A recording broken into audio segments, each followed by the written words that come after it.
Compete এক্সামের দুনিয়া আপনাদেরকে সবাইকে স্বাগত জানাচ্ছি।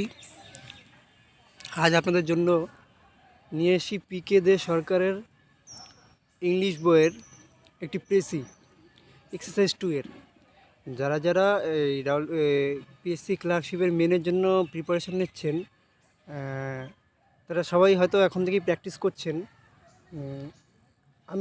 আমিও একটু চেষ্টা করলাম, আপনাদেরকে একটি করিয়ে দেওয়ার চেষ্টা করলাম কীভাবে প্রেসিটা করতে হয়। যদি ভালো লাগে আপনাদের তাহলে আপনার লাইক, কমেন্ট এবং সাবস্ক্রাইব করবেন চ্যানেলটিকে।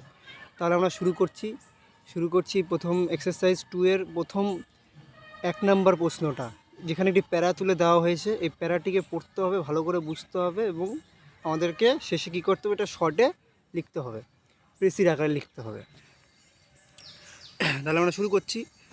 দেখুন এখানে কি বলেছে, according to A Greek legend man were very happy in the beginning. মানে এক গ্রিক লেজেন্ডের অনুসারে মানুষজন প্রথমে খুবই খুশি থাকতো বা আনন্দ থাকতো, হ্যাপি থাকতো সবাই। সরো কেম টু দেম লেটার, মানে দুঃখ তাদের কাছে এসেছিলো অনেক পরে। ইন দিস ওয়ে, এমনভাবে এসেছিলো, মানে এমনভাবে এসেছিলো, সেটা কীভাবে এসেছিলো সেটা পড়বো আমরা। যেমন যে a man had a wife named Pandora, একজন মানুষ, তার একটি স্ত্রী ছিল, মানে মহিলা ছিল, তার নাম ছিল হচ্ছে প্যান্ডোরা। তো there was no other women on earth at that time.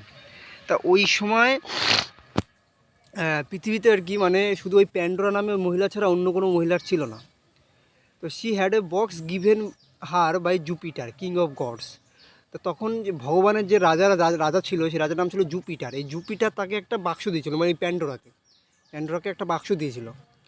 তো within it were shut up all the good fairies who make man happy. মানে কি, ওই যে জুপিটার, মানে গডসদের কিং রাজা জুপিটার যে প্যান্ডোরাকে যে বাক্সটা দিয়েছিল, ওই বাক্সটার মধ্যে সমস্ত রকমের গুড, যে মানে ভালো যে ফেয়ারিস, পরীরা, সেই পরীদেরকে আটকে রাখা ছিল।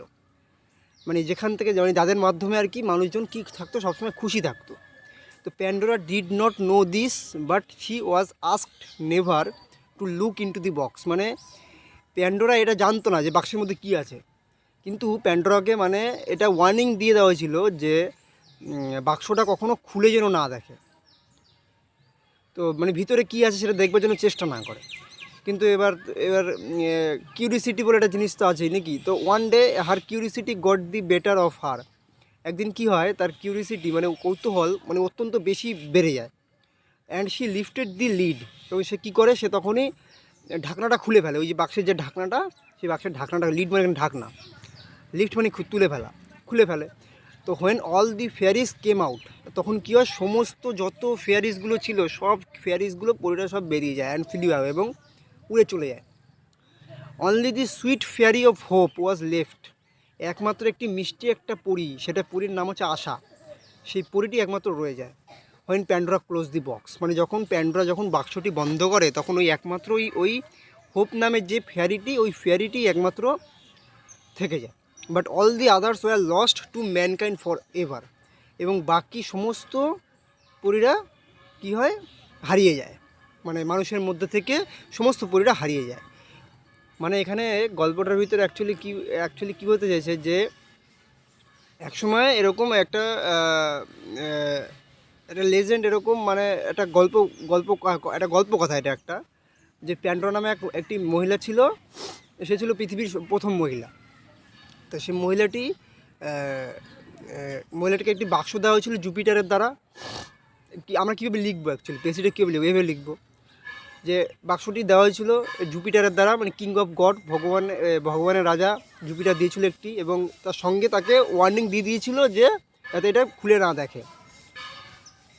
তো এবার প্যান্ডোরার কিউরিসিটি বেড়ে যায়, তখন কি করে, সে বাক্সটা খুলে ফেলার পরে সমস্ত ফেয়ারিরা উড়ে চলে যায়, বাইরে বেরিয়ে উড়ে চলে যায়, এবং শুধুমাত্র একটা ফেয়ারি থেকে যায়, সে হচ্ছে গিয়ে হোপ। এই কারণেই মানুষজনের মধ্যে থেকে সমস্ত রকমের খুশি তারপর থেকে চলে যায়। তা মানুষজন কী হয়, মানুষজনের ভিতর থেকে, মানে এই যে সব অন্যান্য যেসব পরীরা, তারা তো সব চলে গেছে, তাই জন্য আর মানুষ আর খুশি থাকতে পারে না। একমাত্র শুধু যেই পরীটা আছে, তার নাম হচ্ছে হোপ, আশা। সেই আশা একমাত্র মানুষের মধ্যে এখনও পর্যন্ত বেঁচে আছে। তো এটাই হচ্ছে গল্প। এটাই হচ্ছে প্যারা, এখানে বলে দেওয়া আছে। এবার এটাকে আমি প্রেসি হিসেবে লিখেছি, দেখুন পরের পেজে আমি লিখেছি, আমার মতন চেষ্টা করেছি। আপনাদের কাছে হয়তো আপনাদের নানান রকম ভাবনা চিন্তা হতে পারে, আপনারা নানান রকম টাইটেল দিতে পারেন অবশ্যই, কিন্তু আমি যেভাবে দিয়েছি সেভাবে আপনাদেরকে লিখে দেখালাম। এটা পরের পেজে লেখা আছে, এই হচ্ছে সেটা, দেখে নিন। আমি কি দিয়েছি, এটা টাইটেলের নামটা দিয়েছি যে sorrow is cause of excessive curiosity, মানে দুঃখ হচ্ছে গিয়ে অত্যাধিক কৌতূহলের কারণ। এবার আপনাদেরটা নানান রকম অন্য কিছু হতে পারে।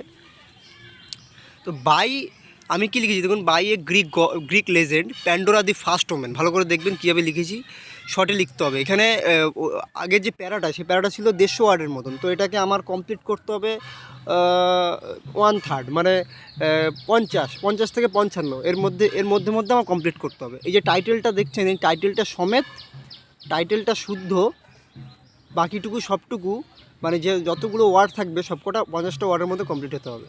তো দেখুন টাইটেলটা কী দিয়েছে, টাইটেলটা দিয়েছে sorrow is cause of excessive curiosity. বলছে বাই এ, আমি লিখেছি এভাবে যে by a Greek legend Pandora the first women was given a box full of good fairies by king of gods Jupiter with a warning not to look into the box. মানে একটি Greek লেজেন্ডের দ্বারা বলা হয়েছে যে Pandora হচ্ছে প্রথম মহিলা ছিলেন পৃথিবীতে, ওয়াজ গিভেন এ বক্স, তাকে দেওয়া হয়েছিল একটি বাক্স দেওয়া হয়েছিল, full of good fairies by the king of gods, মানে হচ্ছে কি জুপিটার, ভগবানেদের রাজা জুপিটারের দ্বারা। একটা ওয়ার্নিং দিয়ে দেওয়া হয়েছিল, সঙ্গে কী দেওয়া হয়েছিল যে not to look into the box, মানে হচ্ছে কি বাক্সের মধ্যে যাতে না দেখে, বাক্স খুলে না দেখে। কিন্তু কি হয়, being influenced by excessive curiosity, মানে কিন্তু প্যান্ডোরা অত্যাধিক কিউরিওসিটির বশীভূত হয়ে মানে being influenced by excessive curiosity she freed all the fairies, সে সমস্ত পরীদেরকে মুক্ত করে দেয়, এক্সেপ্ট হোপ, মানে কি আশা নামে যে পরীটি ছিল সেটি বাদে। তো অ্যাজ এ রেজাল্ট সরো became integral part of mankind. এই কারণেই অ্যাজ এ রেজাল্ট মানে ফলস্বরূপ, অ্যাজ এ রেজাল্ট মানে কি ফলস্বরূপ, দুঃখ মানুষের জীবনে একটি অবিচ্ছেদ্য অংশ হয়ে পড়ে তারপর থেকে মানুষের জীবনে, ম্যানকাইন্ড ইন্টিগ্রাল পার্ট মানে হচ্ছে কি অবিচ্ছেদ্য অংশ ম্যানকাইন্ডের জন্য। That's all. এটাই আমার প্রথম প্রচেষ্টা। দেখুন আমি কখনও বেশি লেখার চেষ্টা করিনি, ফার্স্ট টাইম লেখার চেষ্টা করছি। তো যদি ভালো লাগে তাহলে লাইক, কমেন্ট এবং সাবস্ক্রাইব করে দেবেন চ্যানেলটিকে, ঠিক আছে? সো থ্যাংক ইউ ভাই গাইজ, বাই।